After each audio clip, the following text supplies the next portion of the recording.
On September 4, 2024, a mass shooting at Apalachee High School in Georgia claimed the lives of 4 people, students Mason Schermerhorn and Christian Angulo, and teachers Richard Aspinwall and Christina Aramy, while 9 others were injured. The tragedy shocked the nation and devastated the Apalachee community. Prosecutors alleged that 14-year-old Colt Gray carried out the attack after planning it in advance. His father, Colt Gray, was separately prosecuted for providing the firearm used in the shooting, despite earlier warning signs about his son's access to weapons and behavior. In July 2026, Colt Gray pleaded guilty to all 55 criminal charges.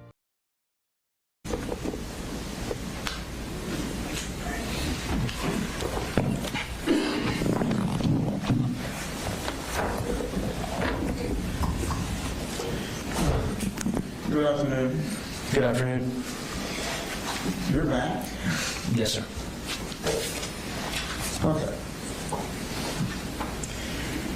Picking up sort of where all the testimony left off, we had just viewed the videos of your interview with Colt on both interviews. And in the context of your investigation, he was not the only person that you interviewed, was he? No, sir. Okay. Who else did you interview? So I conducted interviews with Colt, with Colin. I reviewed or watched a forensic interview with Colin's daughter, Jenny Gray. Also conducted interviews with Marcy Gray, I believe Annie Paulhamus, Mr. Charles Paulhamus, and Miss Debbie Paulhamus. Okay. And can you give me an idea as to what kind of time frame those interviews took? I would say within the first week to 10 days. Okay, so not long after the shooting? No, sir. Okay. Prior to the shooting itself, did you have any reason to have any interest in the family? I'm sorry? Did you have any reason to have any interest in the family? Was there any kind of investigation or report that you knew about? Previous to, I had heard about an incident involving Marcy Gray that occurred in Fitzgerald, Georgia. Okay. But nothing out of Jackson County? Not prior to, no. Okay. And do you know whether or not the school knew anything about an incident that took place in Jackson County prior to the current school year where the shooting took place? Prior to, no, sir. Okay.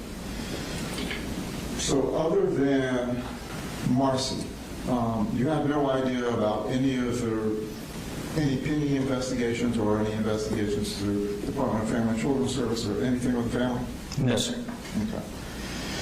And you had indicated that you spoke with Colt Gray. That was the day after the shooting, was it not? That's correct. Okay. And during that time, you got a fair amount of information from him with regard to Colt in school, right? That's correct. Okay.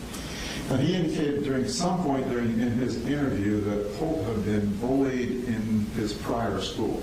Yes, sir. Okay. And he did not indicate that he did anything other than visit the school on that. Is that correct? I think that's fair to state. Okay. And as far as you know, he didn't seek counseling or anything for Colt as a result of the bullying? That's correct. Okay. And as part of his bonding with the child, that's when he bought the AR that was used in the shooting? Yes, sir. Okay. Do you recall from his interrogation or his interview how long Colt was in the school in Jackson County? How long Colt was in school in Jackson County? Yes. I would assume the entire time they lived there. Okay. And during your investigation, did you get any school records with regard to his attendance? I do not believe that I got those records. I think that fell to DFACS. I believe they obtained his records. Okay. Now, when Colin got the gun for Colt, he did not indicate to you that he had bought any kind of trigger locks, safety locks, or lock boxes for that gun, did he? I'm sorry, can you repeat that? He did not indicate to you that he bought any kind of trigger locks, lock boxes, or anything of that nature for the gun? We didn't discuss that during the interview. Okay. There was a discrepancy in what he said was how the gun was kept. Is that correct? There was discrepancy between what he said and what Colt said, yes. And your investigation also turned out that neither one of them were being accurate with you, correct? Correct. Okay. Where ultimately did your investigation tell you the gun was stored on a regular basis prior to the shooting? On a regular basis in Colt's bedroom. Okay. And that was confirmed by Jenny Gray during her forensic interview, as well as portions of both Colt and Colin's interview. Okay. And at Colin's interview was when you took him in custody.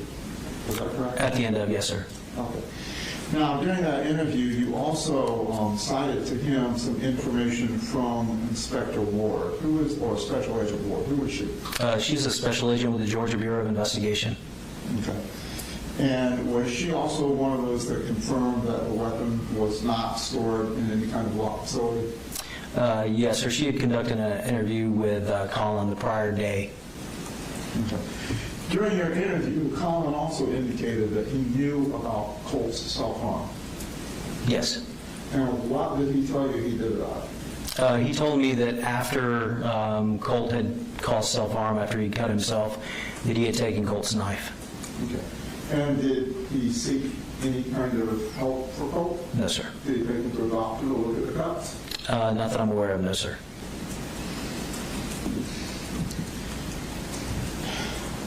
Shortly before school started, Marcy had moved back in with them.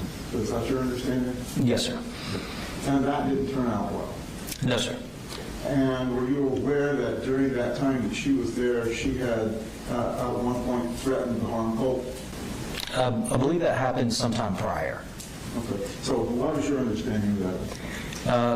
My understanding of that, and I think Colin touched on that during his interview, some time ago, and I'd have to refer back to my case file, but some time ago, prior to September 4th, or prior to even Marcy staying there, that she had threatened to cause harm to Colt. And I believe it was around the same time of the Fitzgerald incident, if I'm not mistaken. During that, Colin relayed that information. That wasn't something that Marcy, that I'm aware of, told Colt personally. That was something that Colin shared with Colt. Okay. And the Fitzgerald incident you're talking about happened with his grandmother, Debbie Polhamus. That's correct, yes, sir. And Debbie Polhamus is Marcy's mother. That is correct. And the incident you're referring to is when she was tied to a chair? Yes. Okay.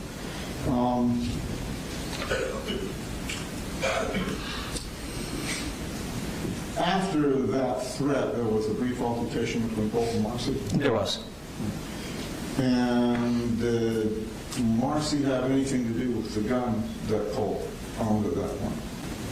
What do you mean by do? Did she attempt to take it? Yes, she had indicated during my interview with her that she had intentions of removing the firearm from Colt's room. Okay. Do you know whether she followed up with Colin to ask him to have that removed? She did. Okay. And to your knowledge, were any actions taken to secure the gun? Colin said that he did. Colt said that he did, but the results of our investigation was that was not true. Now, when Colt was first arrested, as we heard on Friday on the initial interview that you did with him, he said that the gun was in a toolbox in the truck, correct? That's correct. And then the second interview, it changed to being in a closet. Yes, sir. After we kind of drilled down on the timeline of that morning and the fact that Colin would have left prior to Colt being able to get that firearm, he did change and state that it was somewhere else. Good. And did you ever circle back to Colt to ask him why he didn't tell you what the actual facts were? I'm sorry? Did you ever circle back to Colt and ask him why he didn't tell you that he had the gun instead of his father? No, sir, I don't believe we did. Okay. You remember your interview with Ms. Polhamus, right? Yes. Okay. And that interview, she outlined a lot of facts behind the altercations between Marcy and Colin, right? That is correct. And she's expressed to you her concern about Colt. She did. Okay. Do you recall some of the things that she talked about with regard to Colt's and his reaction to the arguments that his parents were having? If you could refresh my memory. Okay. Did Colt withdraw when there were fights and arguments with his parents? He did. Did he go back and into his computer and just play for hours? He would. Okay. At times he went down to live with her, didn't he? In Fitzgerald, yes. Okay. And when he was living in Fitzgerald, did she tell you anything about his being upset, being agitated because of the issues with his parents? That he did. She did. Good. Did she also confirm to you whether or not she asked the parents to get him some treatment? She did. Okay. Did she even take steps to get treatment? Yes. Okay. Do you recall the portion of the interview where she had gone up to Athens to set up for a crisis center appointment for Colt?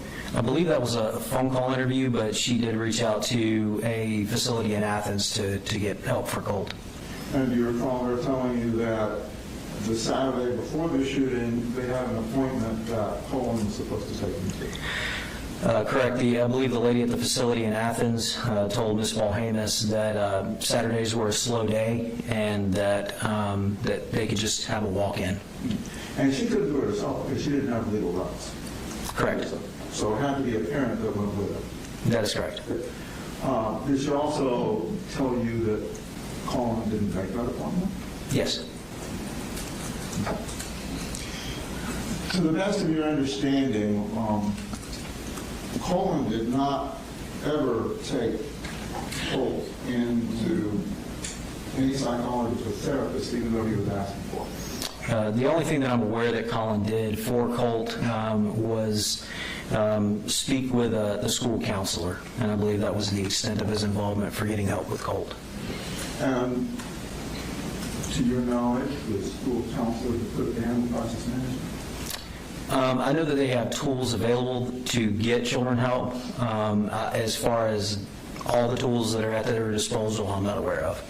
But you don't know that Colin ever followed through on anything that he may have gotten from the counselor? No, sir, I don't. And you were not told by Colin what information or tools she recommended him to? No, they mentioned that they were going to have an outside counselor come into the school, I believe is the conversation that they had. Okay. Now, in your interview with Colt, when we first run into him, he's very hysterical, isn't he? Yes, you can hear in the beginning of the interview where Colt sounds upset. I think that kind of comes and goes throughout that interview, and in my opinion, I believe that what you're hearing, and unfortunately you can't see, but what you're hearing is largely a performative interview. I believe there were portions of that interview where Colt did actually cry, and that was specifically, I noted, when he would discuss his father and his father's alleged involvement, and he also discussed his sister Jenny, at which time I did witness him cry and tears come from his eyes, but I believe a majority of that interview to be performative. You can tell when I'm asking him questions, there's portions of the interview where he is kind of breathless, I believe that is the best way to describe that interview. And then I'll ask him a question, and he will calm down very quickly and answer that question. Were you aware he suffered from anxiety issues? He did tell me that. Okay. And at the time of your interview, as we heard, he never denied he was the actual shooter, right? He did not. Okay. And he did express some concern for some of the folks that he shot at, didn't he? He did, more so during the second interview. And during the second interview, that's where you saw evidence of his self-harm. Yes. When he was taken into custody, or he was transferred back to, I guess, the jail at that time, the detention center? Yes. Okay. Were there referrals made with respect to psychological counseling because of the self-harm? I'm not sure if it was made there or if it was an RYDC. I'm not sure which is the most, I believe RYDC would be the most appropriate place. Okay. And do you recall how long he was in detention here at the detention center? I do not know. When Colt was speaking of voices, he also indicated to you that he had wanted to film himself, right? I don't recall him stating that. But he did talk about the voices. He did talk about the voices. He, in some cases, he would indicate that the voices were family members. In other cases, he would state they were teachers. And I believe at one point during the interview, he also referred to the voices as people in the government. After being taken into custody, he wrote some notes to the family members, didn't he? He did. Do you know if they were ever sent? Sent to the family member? I'm not sure. Okay. But he did write all of the notes? He did. Okay. Thank you. That's all I have, Judge. Attorney Redirect. Yes, Your Honor. Just briefly.